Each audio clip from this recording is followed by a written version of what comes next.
واہ واہ.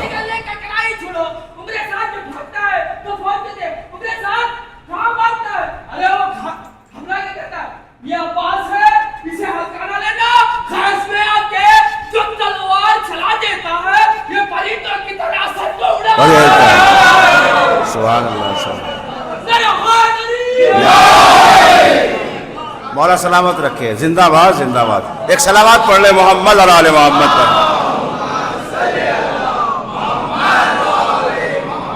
مولا سلامت رکھے. خوش رہو آباد رہو. عزیزان محترم، تاویہ کے اوپر سوار ہوئے اور اتنی تیزی کے ساتھ میرا مولا حسین کی طرف بڑھا کہ بچوں نے آس لگائی کہ پانی آ گیا. امام حسین نے سوال کیا عباس کیا ہوا؟ کہا آقا، بڑے آقا کی چھینی ہوئی امانت کو واپس لایا ہو. اللہ اکبر. بڑے آقا کی چھینی ہوئی امانت کو میں واپس لے کے آیا ہوں. اس گھوڑے نے مولا حسین کو بھی پہچانا، پھر واپس چلے. یہ مرتضی پیچھے پیچھے چلا اس کے، پھر اسی سواری پر سوار ہو کر چلے. جب میدان میں آئے تو یہ جو مارد بن سدیف تھا، اس نے کہا کہ جب ایک میں بھالا نہ چھڑا سکا تو میں مقابلہ کیا کروں گا. اس نے بھاگنا شروع کیا خیموں کی طرف. اللہ اکبر. اتنے میں غازی تیزی کے ساتھ پھر میدان میں پہنچے، اور میدان میں پہنچنے کے بعد اپنے گھوڑے کی لجام ادھر پہ چلائی جدھر یہ مارد بن سدیف بھاگ رہا تھا.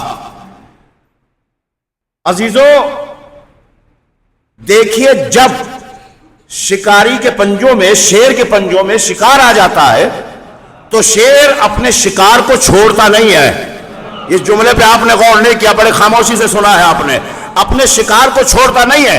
کہا یہ عادت نہ میرے باپ کی تھی نہ میری ہے. شکار اب میرے پنجوں میں ہے. غازی نے حملہ کیا، اور حملہ کرنے کے بعد وہی تبر ہے جس سے حملہ کیا تھا غازی کے اوپر، اسے واصل جہنم کر دیا. اب سنیے گا جملہ جو مجھے اس واقعے میں سب سے اچھا لگتا ہے، اگر آپ نے اس کی قدر کر لی. میرے عزیزوں، عمر سعد، خولی اور شم یہ سمجھ رہے تھے کہ عباس مارد کو قتل کر کے پوری زرہ و سامان اور اسلحہ لوٹ کر لے جائیں گے اور اس کا سر کاٹ کے اپنے خیموں کی طرف لے جائیں گے.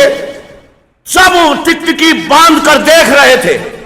غازی نے اپنے شکار کو شکار کر کے اسی مقام پہ چھوڑ کر گھوڑے سے کہا کہ مجھے وہیں لے چل جو میری منزل ہے.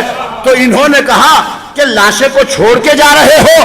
کہا لاشوں کی تجارت میرے باپ نے بھی نہیں کی تھی. اللہ اکبر. صلوات بھیجئے محمد اور آل محمد پر. عزیزان محترم، یہ جنگ نہیں ہے، یہ جو میں آپ کے سامنے عرض کر رہا ہوں دفاع ہے. دفاع جو کربلا کا بند پٹا ہوا تھا فوج اشقیاء سے کہ پانی خیمہ حسینی تک نہ چلا جائے. اب میرے عزیزو اتنا مجھے بتا دیں کہ یہ فوجیں گئی کہاں. اب یہ جو فرات ہے نا، فرات ہے نشیب میں نیچے میں، اور میدان ہے بلندی کے اوپر. اب نشیب میں غازی کو جانا ہے. اس نے 4,000 کے دستوں کو فرات پہ لگایا تھا کہ ایک عبور کریں گے تو دوسرا نہیں عبور ہو سکتا، دوسرا عبور کریں گے تو تیسرا عبور نہیں کر سکتے، ہے نا. اس طریقے سے اس نے کئی دستے فرات پر گامزن کیے تھے تاکہ پانی حسین تک نہ پہنچ پائے. اب جیسے ان سے فارغ ہوئے ہیں دونوں سے، غازی اب فرات کی طرف رخ کرتے ہیں.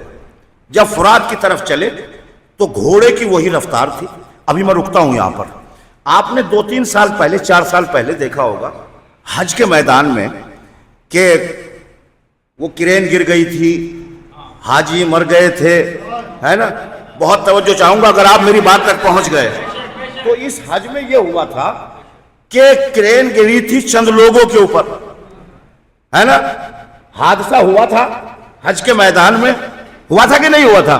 بالکل نشر تھی خبریں. لیکن وہاں کوئی کسی کا پرسان حال بھی نہیں تھا کہ کوئی کسی کو اٹھا لے. توجہ، یعنی جب خبر نشر ہوئی تو بعد میں حقیقت یہ سامنے آئی کہ گری تھی وہ چند لوگوں کے اوپر، ڈر کی وجہ سے لوگوں نے بھاگنا شروع کیا.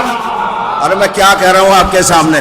جب یہ بھاگ رہے تھے تو ایک کے اوپر دوسرے کا قدم، دوسرے کے اوپر تیسرے کا قدم، یعنی اصل حادثے میں مرنے والے چند تھے، آدھے ڈر کی وجہ سے پیروں میں کچل کچل کے مر رہے تھے. ابھی بھی آپ نہیں سمجھے. جب یہ دستے لگے ہوئے تھے اور پتا چلا کہ عباس آ رہے ہیں، جب ان میں بھگدڑ مچی، مارنے والے عباس نہیں تھے، اپنی موت خود مر رہے تھے.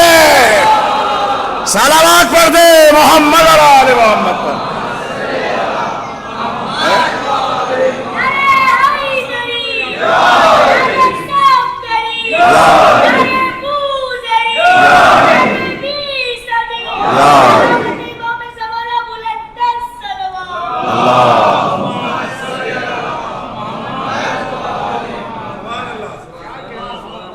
یہ خود اپنی موت مر رہے تھے.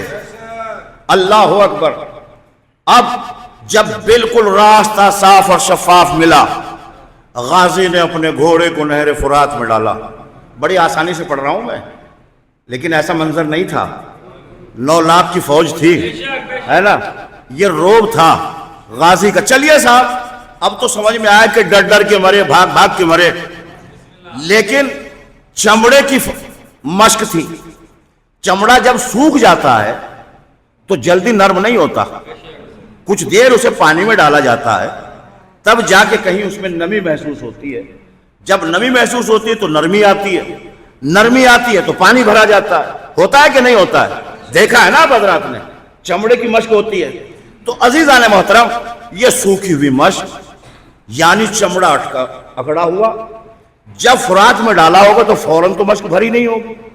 کچھ دیر گھوڑا بھی کھڑا رہا، مشق بھی پانی میں پڑی رہی، پھر مشق بھری بھی ہے. پھر گھوڑے سے بھی کہا کہ تو بھی پانی پی لے. کتنی دیر کھڑے رہے ہوں گے. اب میرا سوال یہ ہے آپ سے، جب اتنی دیر فرات میں لگی تو یہ فوج گئی کہاں تھی؟ ہائے ہائے ہائے ہائے، یہ فوج گئی کہاں تھی؟ جب میں نے تاریخ کی تحقیق کی تو مجھے بس اتنا ملا کہ یہ بھاگی ہوئی فوج سمٹنا شروع ہو رہی تھی کہ فرات سے غازی کو نکلنے نہیں دیں گے. تو پھر انہوں نے حملہ کیوں نہیں کیا؟ اگر یہ سمٹی بھی ہے تو پھر انہوں نے حملہ کیوں نہیں کیا؟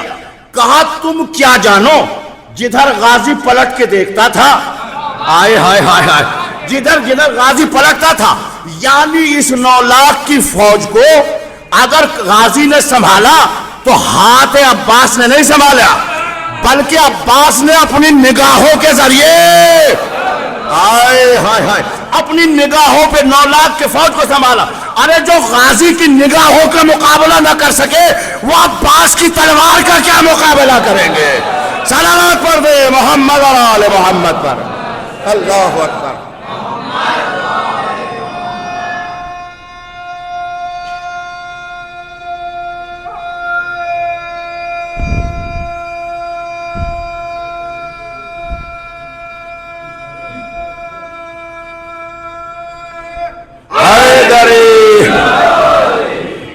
عزیزان محترم، کہاں تک شجاعت حضرت ابو الفضل پڑھی جائے. اللہ اکبر. یہ غازی کا دفاع تھا، تلوار ہاتھ میں نہیں تھی، ٹوٹا ہوا نیزہ تھا. جب دفاع میں اتنا بڑا کمال تھا، اگر کاش جنگ کی اجازت مل جاتی تو کیا ہوتا؟ کربلا کا نقشہ ہی پلٹ جاتا، کربلا کا انداز بدل جاتا. میرے عزیزو، یہی وجہ تھی اور یہی سبب تھا کہ جو امام حسین نے جنگ کی اجازت نہیں دی. کہا کہ کربلا کو زندہ رہنا ہے قیامت تک، بلکہ سبب علت یہ تھی کہ ہم قربانیاں دیں گے تو کربلا زندہ رہے گی.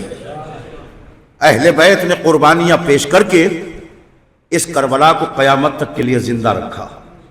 اور پھر زیارت کے وہ جملے، وہ بھی 2 جملے آپ کے لیے عرض کیے دیتا ہوں کہ اسی زیارت میں امام کے جملے ہیں کہ جو ان حالات کو دیکھ کے خاموش رہا اس پہ بھی لعنت. ہائے ہائے ہائے ہائے، سننے والے پہ لعنت، خاموش رہنے والے پہ لعنت. یعنی یہ میں نہیں کہہ رہا، معصوم کے جملے زیارت وارثہ میں. اللہ اکبر. زیارت وارثہ میں کون سی زیارت وارثہ جس میں تمام شہداء کے اوپر سلام بھیجا گیا. لیکن یاد رکھیے گا اس زیارت وارثہ میں دو کی زیارت نہیں ہے. آئے ہائے, اس زیارت وارثہ میں دو کی زیارت نہیں ہے, ایک جناب علی اکبر کی نہیں ہے, کیا سنا آپ نے, ایک مولا عباس کی نہیں ہے. دونوں کی زیارتیں الگ الگ ہیں, متصل کر کے نہیں ہے. السلام علیکم یا وارث آدم و صفات اللہ, یعنی ایک جگہ ان دونوں کی زیارتیں نہیں ملائی. کیوں نہیں ملائی؟ کبھی سبب پوچھا؟ آخری بات ہوگی اور آپ کے سماعتوں کا امتحان ہے اس منزل کے اوپر. دیکھیے معصوم نے زیارت میں کتنا بڑا خیال رکھا, ان زیارتوں کو دونوں کو اس میں نہیں ملایا ہے. الگ زیارتیں کیوں غازی عباس کی اور جناب علی اکبر کی؟ جناب علی اکبر اور جناب عباس کی زیارت اس لیے الگ ہے کہ جب جنگ صفین میں ہائے ہائے ہائے ہائے جب جنگ صفین میں مولا عباس گئے ہیں تو غازی نے اپنے بابا کی زرہ پہنی ہے, اپنے بابا کا لباس پہنا ہے. نہیں توجہ فرمائی, معصوم کا لباس, ہائے ہائے ہائے ہائے ہائے, معصوم کا لباس. دیکھیں میں جملوں کو احتیاط کے ساتھ استعمال کر رہا ہوں. معصوم کا لباس معصوم پہن سکتا ہے, غیر معصوم نہیں پہن سکتا. عباس بن عبد المطلب کا جب انتقال ہوا تو ان کے حالات یہ بتائے جاتے ہیں, کیونکہ چچا ہے جناب عباس بن مطلب, کس کے؟ رسول خدا کے بھی اور مولا متقیان کے بھی. انہوں نے کہا کہ میں رسول کی امانت کا ذمہ دار میں ہوں, ان کا وراثت مجھے چاہیے. مولا متقیان نے کہا کہ مجھے کوئی اس میں شک نہیں ہے, کوئی دریغ نہیں ہے. عباس بن عبد المطلب آگے بڑھے, کہا کہ ٹھیک ہے, کیا چھوڑا؟ کہا امامہ ہے, ابا ہے, قبا ہے. مولا متقیان نے امامے کو سر پہ رکھا چچا کے کہ لیجئے آپ ہی بنیے. جب امامہ سر پہ رکھا تو عباس کہتے ہیں کہ علی مجھ سے اٹھا نہیں جا رہا. ہائے ہائے, دیکھیں دلیل دے رہا ہوں میں آپ کے سامنے. کہا مجھ سے اٹھا نہیں جا رہا ہے. میرے میں عزیزوں چھوٹے سے امام حسن مجتبی ہے, کہاں رسول خدا کا قد, کہاں ان کا امامہ, کہاں ان کی ابا, کہاں ان کی قبا. یعنی لباس رسالت کو مولا متقیان نے امام حسن کو پہنایا تو ایسا لگا کہ جیسے یہ لباس انہی کے لیے بنا ہو. ہائے ہائے ہائے, انہی کے لیے بنا ہو. کہا چچا میں نے کہا نہیں تھا معصوم کا لباس معصوم پہن سکتا ہے, غیر معصوم نہیں پہن سکتا. اب مجھے نہیں معلوم, جب سنگ صفین میں عباس گئے ہیں تو اپنے بابا کا لباس پہن کے گئے ہیں. بھائی صلوات پڑھ دے محمد اور آل محمد پر.